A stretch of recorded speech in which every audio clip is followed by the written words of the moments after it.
Alright, I am back with another video, and today we are doing the next in my origin build lineup, which is Astarion. Now, with Astarion, I mean, obviously he's a rogue. We're going to be starting as a rogue as per the, the rules of the series, but it's the question of with rogue is how far are you willing to go with it? Because with Rogue, you either take a dip just to get the subclass, or even just a 1 or 2 level dip just to get, like, the bonus action dashes, or you pretty much go all the way in the damn thing to get the highest sneak attack possible. Now, I don't just want to go all the way Rogue and call it a day.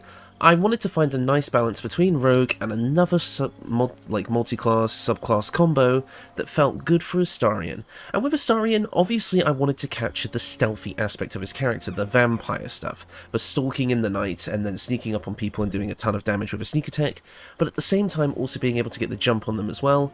But then I didn't just want Astarion to just be like, okay, sneak attack over, well, I'm fucked. So I wanted him to be a decent all-around combatant as well, but still plays well into his character and, his general abilities as a vampire rogue type. So I hope I've got it right. I don't think I'm breaking any new ground with this build. I feel like what I've chosen is fairly obvious, but I do hope that I feel like it's a good enough build anyway. I feel like it's a fun build, and I think it's a powerful build. And it contains a surprise that, if you've been around on the channel for long enough, you probably weren't expecting me to use. So let's get into it. First off, Astarion is a high elf, which means you get to pick a high elf cantrip, and I have obviously chosen Friends, because I think it makes perfect sense for Astarion to get this cantrip. It gives you advantage on charisma checks against any non-hostile creatures. If you know about Astarion's story, especially what gets revealed in Act 3, you know why this would make a sense as a perfect cantrip for him. It doesn't require our intelligence to be high, because if you don't know, regardless of what class or subclass you choose, your high elf cantrips will always scale off intelligence, and since I didn't really want to invest much into intelligence with this build, it was nice to just be able to pick a cantrip that just works regardless of it. So Friends works really nicely here. Obviously, as I said, we're going to be starting off as a rogue, giving us sneak attack, which is just an extra 1d6 of slashing damage on a foe we have advantage against, and we'll be able to bump this up as we level up more in rogue. So let's keep going. As for our ability scores, these are kind of spread all around. Again, with Rogue, I kind of like to spread out my ability stats a bit more, because since we get so many proficiencies and expertise, I want this to kind of be the skill monkey of the group, in a way. A bit similar to Lae'zel, where she had her astral knowledge, we can be a bit more of a skill monkey just with our wide array of skill proficiencies here. So I've gone with a 16 in dexterity, because it's going to be our main attacking stat, a 14 in constitution, because I feel like it's just enough to be good. Especially when we're not meant to be a full frontline combatant, but we are going to be able to fight frontline if we need to.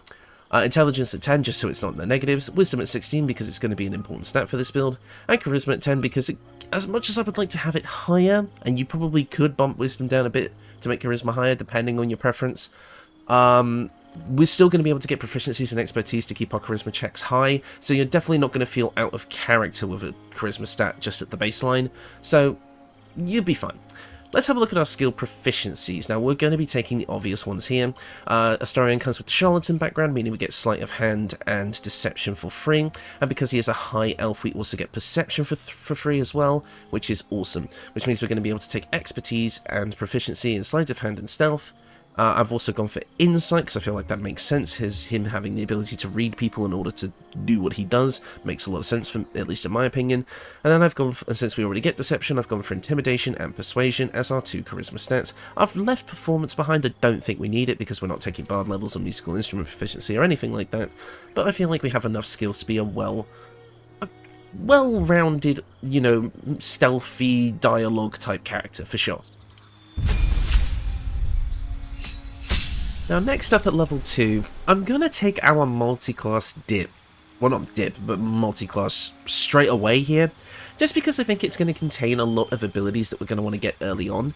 But really, you can kind of do this in any order you like. It doesn't really matter. In fact, you might think there's some things from Rogue that you want sooner, like the bonus action stuff. But I kind of want to just get into the main crux of our other class for now, just because I feel like we're going to get abilities from that class that are going to be way more useful in the early game. So, let's jump on over to, and this was probably an obvious choice, Ranger. Ranger is going to get us a ton of things with Astarion, namely more skill proficiencies, a ton of interesting stuff with a subclass option, And, you know, just, it's going to give us a lot of what we want. You'll see what I mean as we go. For our favourite enemy, I'm going to be going with Bounty Hunter. This is going to give us proficiency in investigation, which is nice to have. Creatures you hit with Ensnaring Strike, either ranged or melee, have disadvantage on their saving throw. I feel like it makes sense for Astarion to be able to kind of like trap people who may have realised his game a bit too soon and start to run away. So Bounty Hunter as a passive just for the, you know, whole Ensnaring Strike thing really, really works. And we always love an extra proficiency. And now, as for our other one, our Natural Explorer, you could go with any of these. I initially thought Urban Tracker, but we already have Sleight of Hand expertise, so it doesn't really make sense. So I'm actually going to go with Wasteland Wanderer Cold. I don't know why, but a vampire having cold resistance just makes sense to me. I think that was a thing in Skyrim, and that's why it works for me. I don't know, I'm just going to go with this, but if you want a little animal companion, Beast Tamer works well. And as for our other abilities, we are getting Investigation from our choice, like I said. And our other options are Athletics, Nature, Animal Handling, and Survival. So I think Survival makes the most sense here. Next up at Ranger level 2, we are going to be able to get our Fighting Style and Ranger spells. And for our Fighting Style, I'm going to recommend 2 Weapon Fighting. We are going to be dual wielding with this build. So we do want 2 weapon fighting in the long run, so it makes sense to get it here. Also for our spells, you can take whatever you like here, it doesn't really matter. Normally I would say, oh yeah, great, you know, grab Hunter's Mark, or, you know, Ensnaring Strike here, which I am going to recommend for like the early levels, but we are going to be getting a pretty important concentration spell later that you're going to be spending more of these on, so while getting these in the early game is probably a decent idea, I could see you respecking these out later. But for now, I'm actually going to suggest Hail of Thorns, because it's a decent attack that doesn't require our concentration, so I feel like it would be a very nice idea to kind of have it in our arsenal just in case. But obviously you could take things like Hunter's Mark for utility spells and even Speak with Animals, but I quite like grabbing these 2 for now. Next up at Ranger level 3, we are going to be picking our subclass, and you already know what I'm here for. Gloom Stalker.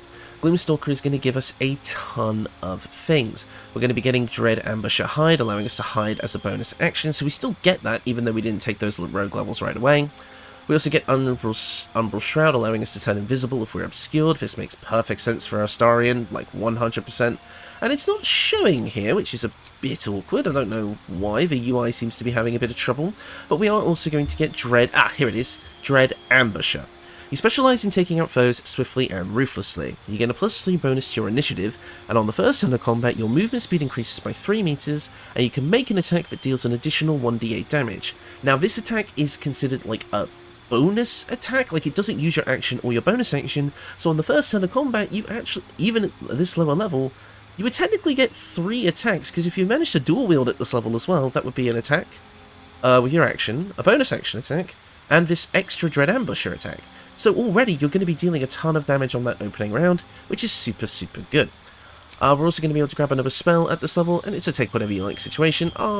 We have a lot of my other Origin builds already kind of get the utility spells, so I think I will just go with Hunter's Mark for now, because again, if you're not concentrating on anything at this level, which you probably aren't, it's going to be a nice bit of extra damage for you, so you might as well pick it up. Kind of pick and choose whether to use Ensnaring Strike or Hunter's Mark. At Ranger level 4, we are going to be able to grab our first feat, and I would say, probably just an ability score improvement is going to be your best option here, bumping up that dex just to get the most damage out of your weapons possible. I would say that's definitely your safest bet. And then finally, at Ranger level 5, we are going to be finally getting extra attack, meaning now we can make 2 attacks with our action per turn, but we also get things like Misty Step, which is super, super nice to have on a build like this, just allowing us to teleport all around the map like pew pew pew. Really, really good, something I love for this build. And again, a vampire disappearing in mist and reappearing, I mean, come on, that's like so super on theme. Let me have this one. And as for our spells, you do get level 2 spells at this level, and it's entirely up to you what you want to choose. You could go with Passive Out Trace to give you and all your allies a +10 bonus to stealth checks, meaning that all of you can kind of set up your surprise round and kind of get yourselves into position before actually striking, and this would probably be my personal pick. But Silence is also a pretty decent option if you want to guarantee that you're able to sneak up on an enemy without making any sound. This could definitely work, but I think Passive Out Trace is going to work a little bit better because it's a team-wide buff.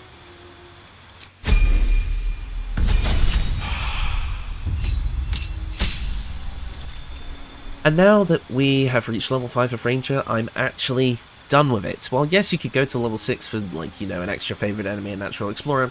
I don't feel like we actually need them. So I'm going to leave them behind, and we're going to go back to Rogue, and we are going to stay there. This means we're going to be able to get our Cunning action, allowing us to hide, dash, and disengage as a bonus action. We already have the ability to hide thanks to Gloom Stalker, but we might as well take the dash and the disengage as well. Now, at level 3 we get to pick our subclass, as you know, and I've talked about dual wielding, I've talked about all sorts with this video, right? So you probably think, oh, he's going Thief. And on any other day I'd recommend it. And in fact, I still do. Thief giving you that extra bonus action would make this build extremely strong, giving the ability to, you know, do basically 4 attacks if you're dual wielding, plus the extra one from Dread Ambush on the first round. You'd be able to get a ton of awesome stuff out of it, and I don't feel like you would be too off the mark having this for Astarion, but... And you know what, that is the power option. If you want to play this build as powerful as you can, as a bit more of an effective frontline fighter, then absolutely go Thief. But for Astarion, for a stealth build, of course we're going with Assassin. It makes so much sense. It's all about being stealthy, sneaking up on your foes, and it synergizes really, really well with Gloom Stalker getting that Dread Ambusher attack. So let's read the features. Assassinate Initiative. You are the deadliest against unprepared enemies. In combat, you have advantage on attack rolls against creatures that haven't taken a turn yet, meaning that your Dread Ambusher is going to have advantage, and as well as your... So basically, if you go into your first round, right, you're going to get Dread Ambusher and your attack and your bonus action attack. All of those are going to be made with advantage, meaning that your first attack is also going to be a sneak attack, and you have a higher chance to crit on any of those, which is super, super good. Assassinate Ambush. Any successful attack roll against a surprise creature is a guaranteed critical hit, which is super, super good as well. Again, you can basically guarantee that at least one of your attacks on your first round is a crit hit if you manage to kind of, you know, get the jump on your enemies. It's super powerful. Basically, this build is going to be guaranteed to take out at least one enemy right at the start of combat, so you get to kind of pick and choose an enemy that you know is going to be problematic and just get rid of them before the main combat starts. And then with our ranger levels and our ability to use a bunch of different weapons, we are still going to be effective once the combat actually starts proper and our stealth is broken. And then finally, Assassin's Alacrity, meaning that if we use our action or bonus action to kind of get that initial attack, once combat actually starts, they're immediately restored. And while this wasn't super important before Patch 5 changed the way a couple of things work, especially in Honor mode. This ability becomes way more valuable, so you definitely want to pick this up. I think Assassin works perfectly here, even if Thief, if you're building more of a frontline fighter version, is technically more powerful, but Assassin is just too good. I think we need to stick with it. Next up at Rogue level 4, we are going to be getting our final feat for the build, and of course we're just going to take an ability score improvement and max out our dexterity to make sure that our sneak attacks and all that good stuff with our weapons does as much damage as possible. At Rogue level 5, we are going to be able to get Evasion, meaning that when an attack hits you, we only take half the usual damage, which is super, super good. Or Uncanny Dodge, not Evasion. At Rogue level 6, we are going to get a couple of extra skill expertise, and I just like that the game's picked Deception and Persuasion for us, because that's what I would have gone with. And finally, at Rogue level 7, we're going to get Evasion, and also the final kind of tier that we're able to grab for our sneak attack damage. We're now going to do an extra 4d6 on our sneak attacks, and with Evasion, we're also going to be able to only take half damage on a failed dex save, and no damage if we succeed, which is super good. And that is the build. Overall, you're going to be getting a ton of utility out of this build, basically being able to guarantee an enemy gets taken out of the fight right away with a super powerful sneak attack that comes out of pretty much nowhere, and also you being able to set up Astarion whenever you need him before a combat starts. This is going to be super important if you're trying to strategize in a mode like Tactician or maybe even Honor mode, but I don't know how well this build works in Honor mode. I haven't really completed that mode yet. I'm trying to do it on stream as a first time thing, so, you know, whatever. So really, but then again, once the combat actually starts, you have a ton of options with your ranger abilities and all your other stuff to be able to continue the fight even after your stealth is broken, so you're not going to feel useless once that initial attack is up. I really, really like this build overall. I feel like it plays really well into what Astarion kind of is as a character, while also, you know, being good enough to be used in all facets of combat. And of course you also get things with Astarion that is unique to him, like the Vampire Bite, and again, if you kind of go with that certain option in Act 3, you can make this a bit more powerful, so, you know, pick and choose how you want to play Astarion with this one. Now let's get into the equipment. First up, we have the Covert Cowl. While obscured, the number you need to roll a critical hit while attacking is reduced by 1, this effect can stack. This just means that if you kind of stick to the shadows and kind of stay in darkened areas, you're going to have a higher chance to crit, which is super good, again, for a sneak attacking rogue. Now, for those of you who aren't aware, being obscured and being hidden are two different things. You can hide in broad daylight, you can be crouched in the middle of a busy street and still be hidden, but you're not obscured, you're not in the shadows. You have to be obscured for this to work. So, overall, it's kind of meh, you can sort this out later, but I feel like if you play your cards right, you can get a lot of use out of it. And if you kind of like the way it looks, I mean, you can kind of wear it, but I don't want to hide Astarion's face. I just don't. As for our armour, I've gone with the elegant studded leather because it's going to give us a +2 bonus to our initiative rolls, advantage on stealth checks, and a shield and a use of shield once per short rest. This is basically just perfect for Astarion. It works super well for his kind of, you know, gameplay style, getting that advantage on stealth checks and that even bigger bonus to your initiative. It fits perfectly with this build. Although this is an Act 3 option, so things like the drow studded leather from Act 1 or even the spider silk armour from Minthara could work really well for him in the early game until you get this. As for our arm piece, I've just gone with the Dark Justicia gauntlets here, because I wanted something that was just going to give us a damage buff to our attacks overall, and I initially considered things like the Stalker gloves, which would add a 1d6 to our sneak attacks, or there was something else that added like a bonus to our critical hit attacks, but those felt a bit too situational, so just being able to get a flat 1d4 necrotic damage bonus basically across all of our attacks made the most sense to me, especially when this is really easy to get quite quickly in Act 2, so that's what I decided to go with. It's just a flat necrotic damage buff to everything we do, which is super good. And then finally the Disintegrating Nightwalkers, meaning we cannot be enwebbed, entangled or ensnared, and cannot slip on grease or ice. Astarion is a fleet-of-foot, nimble, stealthy person. It makes sense that he wouldn't, slip up on what is effectively a Home Alone trap. And we also get an extra usage of Misty Step once per short rest, which is super nice. As for our accessories, I've gone with a bit of a combo here that, people have suggested to me quite a lot. We've gone with Broodmother's Revenge, meaning that whenever we are healed, our weapon becomes coated in magic and deals an extra 1d6 poison damage. Poison and necrotic on a vampire build just kind of made sense to me, so it's nice to be able to have it. And we're going to be able to have this up constantly thanks to the Ring of Regeneration, because at the beginning of our turn, the ring activates healing us for 1d4 hit points every turn, meaning that every turn, this Broodmother's Revenge buff is going to proc, and again, I feel like having a bit of passive healing as a vampire makes sense, so, works out. But here is the meat and potatoes, the surprise I was talking about earlier.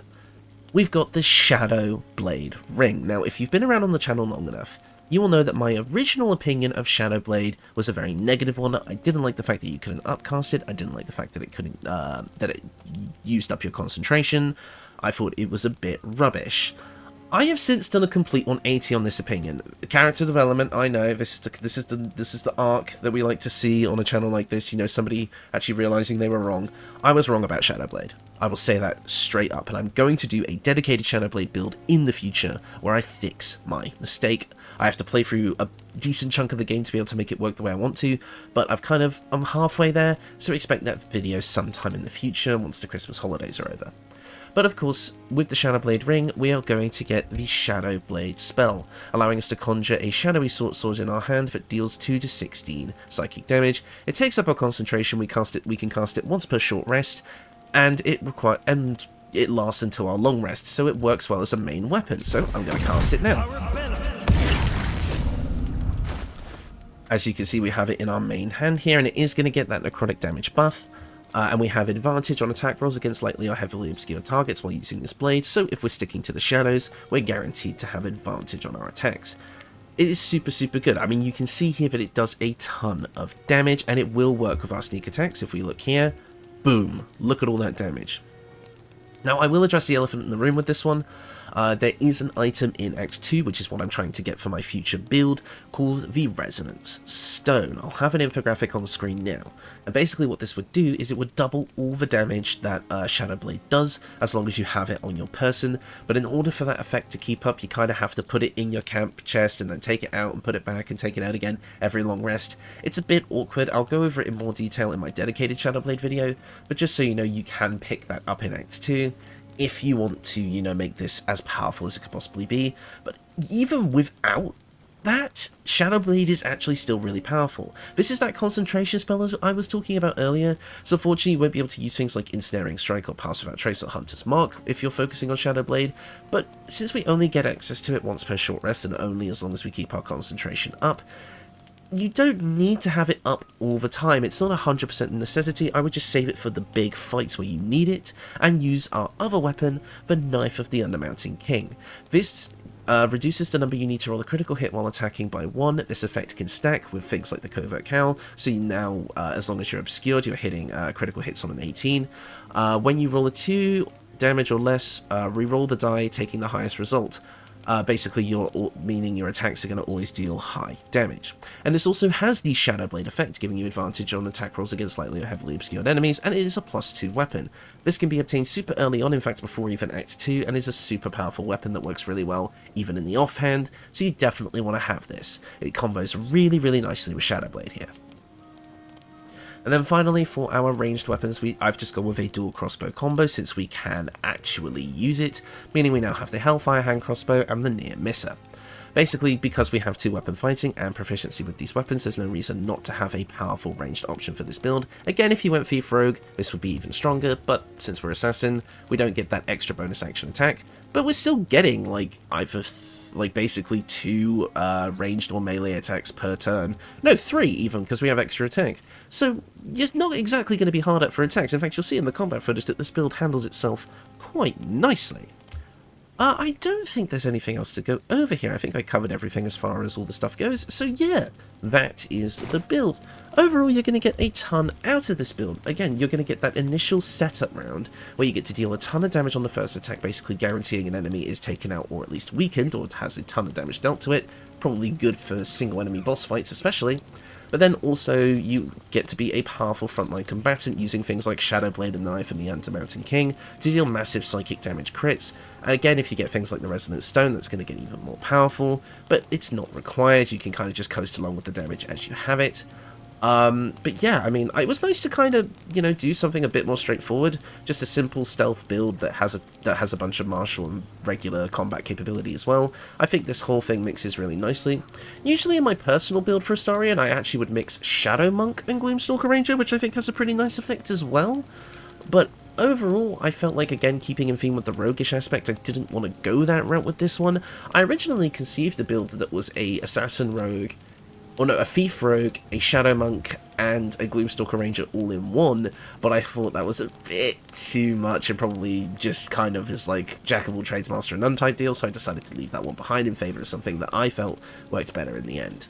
And again, you'll see in the combat footage that this build can do an absolute butt ton of damage, so there's no problem there. I know I said in my other videos that I recorded this all in one big bunch, but it's actually Christmas Eve right now. I wasn't able to record the last 3 builds all in one, and I kind of left it for a little bit. So I kind of have some feedback on the other Origin builds, that being Karlach, Gale, and Will, and those all seem to go over pretty nicely, which was super good. The Gale one was super popular for some reason, and I think it's because people had a lot of opinions about Gale. Some people were not happy that I made him a sorcerer, which is totally fine. But because I understand how intrinsically important being a wizard is to his story, but I thought, you know what, let's just do something different. And most people did still like it, so that's fine. And then people weren't being, like, you know, rude about it. They were just like, I don't know, I personally see him more as a wizard, and you know what, that's perfectly fine. Totally get it. But yeah, no, people really liked the Will build, people really liked the Karlach build. I mean, that Karlach build is one of my personal favourites for her. That's the whole reason I wanted to do the Origin build series in the first place.